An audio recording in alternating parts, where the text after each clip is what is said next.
नमस्कार विद्यार्थी मित्र हो. Mathematics part first algebra. पाठीमागील तासाला आपण आपल्याला वर्षभर आवश्यक असणारे जे घटक आहेत ते लिहिण्यासाठी सांगितलेले होते. त्यामध्ये बेचे पाढे, 11चे पाढे, 21चे पाढे, वर्ग, घन, विस्तार सूत्र, अवयव सूत्र, क्षेत्रफळ, परिमिती या संबंधीची सूत्र. तर ही सर्व सूत्र तुम्ही वहीत लिहिलेली असतील. आज आपण पहिलं जे प्रकरण आहे त्या प्रकरणाला सुरुवात करतो आहे. पहिलं प्रकरण आहे linear equation in two variables. Linear equations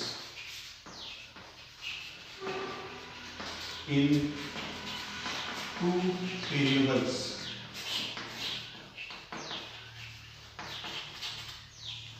linear equations in two variables. दोन चलातील रेषीय समीकरणे. या प्रकरणामध्ये काही भाग कमी झालेला आहे, तो प्रत्यक्ष शिकवत असताना त्या वेळेला सांगितलं जाईल. पहिला जो मुद्दा आहे तो linear equation in two variable. Linear equation in two variable.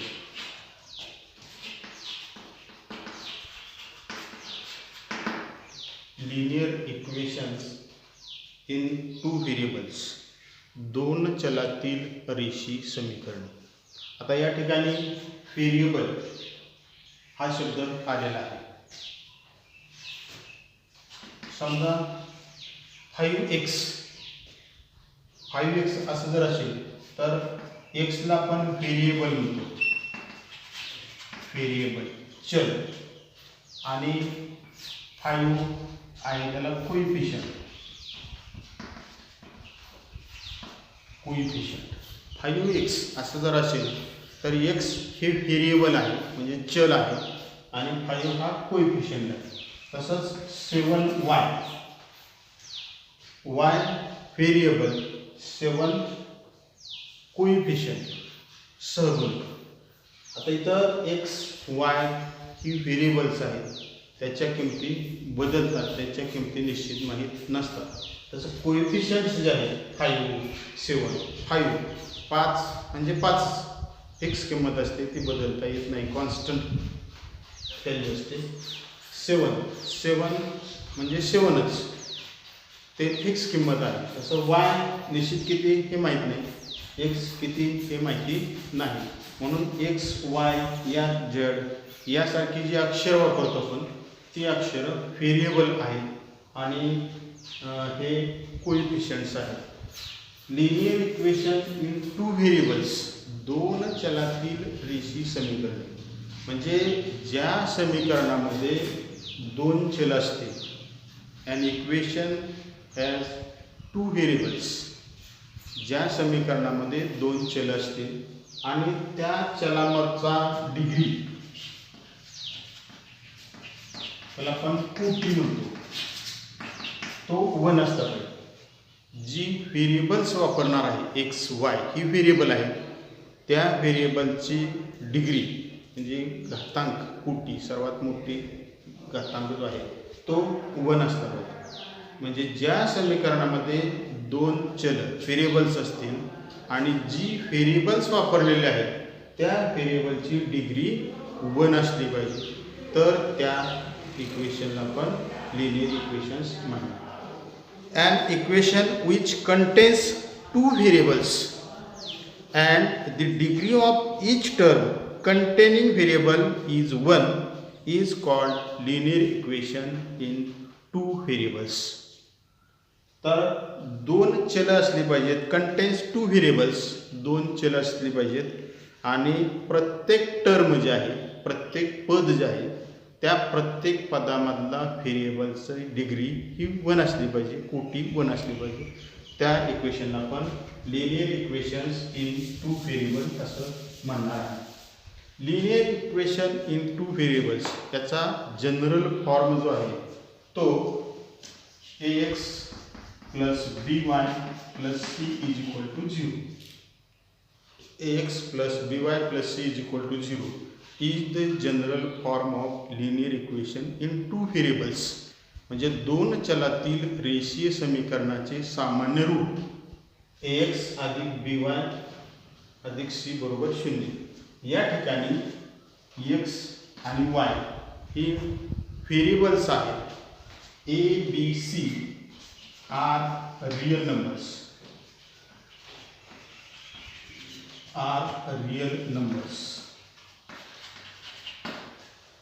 A B C या वास्तव संख्या आहेत.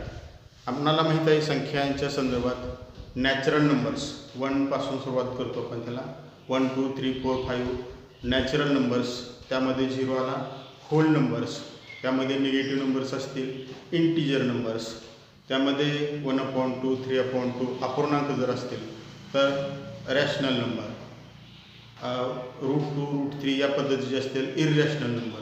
मग हे जे सर्व आहेत natural numbers, whole numbers, integers, rational आणि इररॅशनल या सर्वांचा मिळून जो संच तयार होईल त्याला आपण रिअल नंबर म्हणतो, वास्तव संख्या. म्हणजे रिअल नंबर्स जे आहेत ते अपूर्णांकामध्ये असतील, पूर्णांकामध्ये असतील, धन ऋण शून्य कशाही पद्धतीचे असू शकतील. म्हणजे ABC यांच्या ज्या किमती असणार आहेत, व्हॅल्यू आहेत त्या रिअल नंबर्स असतील. याच्यामध्ये A and B are not zero at the same time. A and B are not zero at the same time. म्हणजे A आणि B हे एकाच वेळी शून्य नसतात. जर ते दोन्ही एकाच वेळी शून्य आले तर मग ह्या दोन्हीही टर्म्स ह्या झिरो होतील आणि मग त्यामुळं ते linear equation in two variable राहणार नाही.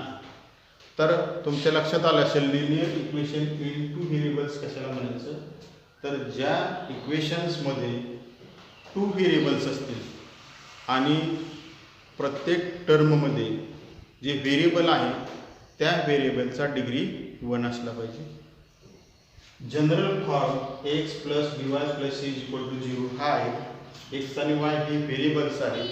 A B C are real numbers. A and B are not zero at the same time.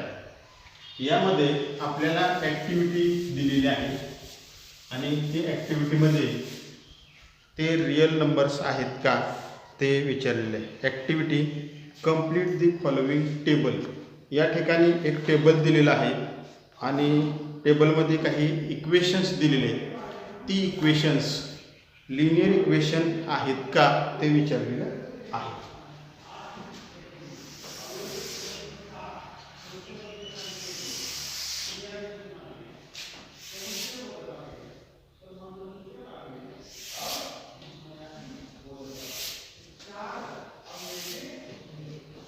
serial number equation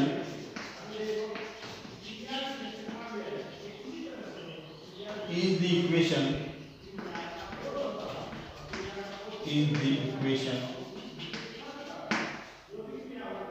a linear equation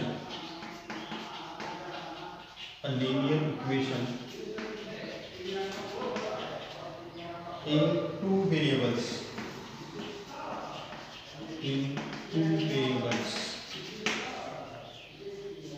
Example, equation first 4m plus 3n is equal to 12. Equation 2 3x square minus 7y is equal to 30. Equation 3 root 2x minus root 5y is equal to 60. Equation 4 0x plus 6y minus 3 is equal to 0. Equation 5 0.3x plus 0y minus 36 is equal to 0.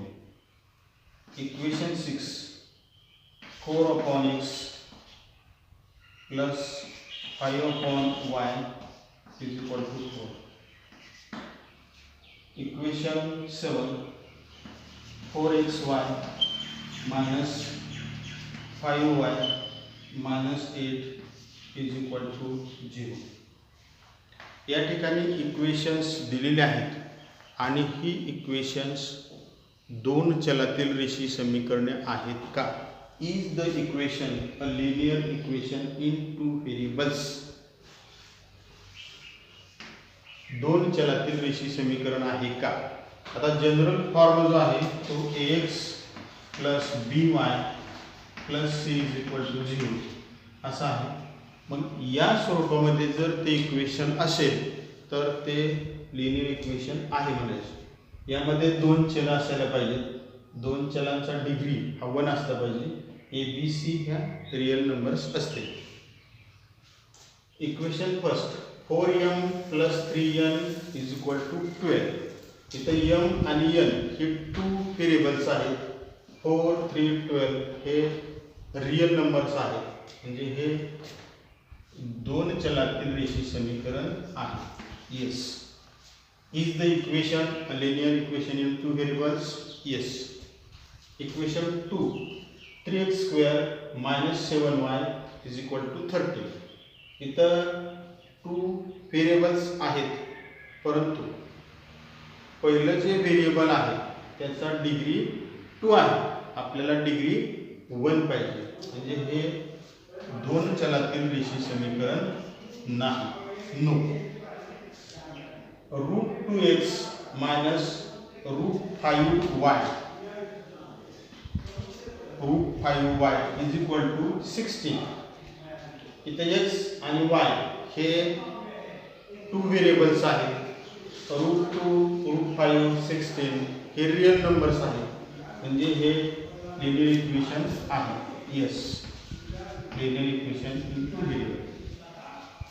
Equation 4 0x minus 6y minus 3 is equal to 0. आता इथं संभ्रमावस्था आहे जरा. म्हणजे ए आणि बी हे not zero at the same time असं म्हटलेलं आहे. ए आणि बी हे एकाच वेळी 0 नसतील तर ते लिनियर इक्वेशन नसते. मग त्यामध्ये एक जरी 0 असलं तरी चालेल असा त्याचा अर्थ आहे. परंतु आपण काय म्हणतो की 0x, मग 0 ने x ला गुणलं म्हणजे हे पद जाईल आणि फक्त y हेच व्हेरिएबल राहील. मग इथं टू व्हेरिएबल राहत नाही, एक व्हेरिएबल राहील आणि मग त्याच्यामुळं हे linear equation in two variable नाही. जर आपण हे 0, 6, 3 या रियल नंबर्स 0 हा सुद्धा इतर नंबर सारखाच आहे असं जर गृहीत धरलं तर मग हे लिनियर इक्वेशन आहे. येस असं म्हणता येईल. परंतु आपण नेहमी 0 न कोणत्याही संख्येला गुणलं तर 0 घेतो, म्हणून इथं नो असं लिहा. 0.3x plus 0y minus 36 is equal to 0. इथं पण तसंच आहे. 0.3x 0 36 हे रियल नंबर्स आहेत. xy व्हेरिएबल्स आहेत. परंतु आपण नेहमी 0 न कोणत्याही संख्येला गुणलं 0 म्हणतो, म्हणजे हे पद जाईल आणि फक्त x हे 1 व्हेरिएबल राहील. त्यामुळं no. Is the equation in linear equation in two variables? No. जर आपण 0 हा इतर रियल नंबर सारखा जर गृहीत धरला तर मग हे येस येईल. म्हणजे ह्या दोन इक्वेशनच्या बाबतीत येस नो, नेमकं येस का नो हे निश्चित आपल्याला कळणार नाही. परंतु नो असंच गृहीत धरा. कारण जास्त खोलामध्ये जर गेलो तर A and B are not 0 at the same time. याच्यानुसार मग येस येईल. 4/x plus 5/y is equal to 4. इथं x आणि y हे छेदामध्ये आहेत. ते जर अंशामध्ये घेतली हे 4/x म्हणजे 4 × 1/x म्हणजेच हे 4 आणि x छेदामध्ये आहे, त्या अंशामध्ये जर आणलं तर असं होईल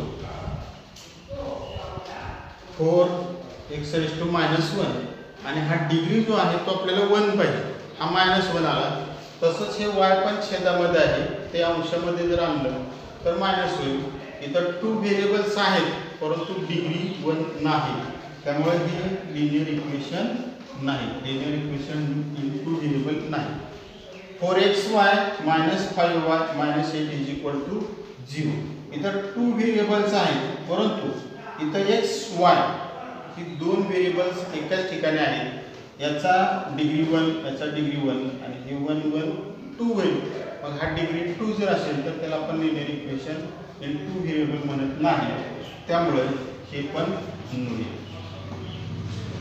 याच्यामध्ये लिनियर इक्वेशन्स इन 2 व्हेरिएबल असण्यासाठी हा जनरल फॉर्म जो आहे तो पहा आणि त्याप्रमाणे समजून घ्या. ही उदाहरणं आणि डेफिनेशन्स जे आहेत ती समजून घ्या. जर काही समजलं नसेल तर पुन्हा विचारा. धन्यवाद.